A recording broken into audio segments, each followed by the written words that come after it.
ওই হ্যাঁ বল। খাবি? তুই তো অনেক দূরে, কেমনে কি? বিকাশ নাম্বার দে, পাঠিয়ে দিতেছি। কোন খাবারের কথা বলতেছো? নাইস। বিকাশে কেমনে? আরে আজ আম্মু গরুর দুধ জাল দিচ্ছে, আমি তো খাই না, তাই তোরে টাকা পাঠাইতেছে, তুই কিনে খাবি। ও, তুই গরুর দুধের কথা বলছো? কেন? আমি আরো ভাবছি কিছু না। লজ্জা বেটা। এখন সব দোষ আমার। তো কার? নিজেই তো বলছো খাবি। সব নেগেটিভ ভাবো তো আমার কি দোষ? এইভাবে বললে কেউ বুঝবে না গরুর দুধ খাওয়ার জন্য বলছো।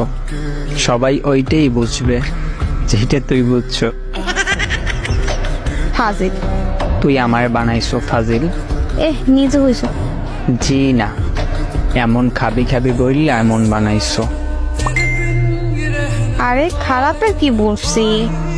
সোজা বললেই পারতি আজ গরুর দুধ কিনে রাখছে, আমি খাই নেই, তুই খাইলে আয়।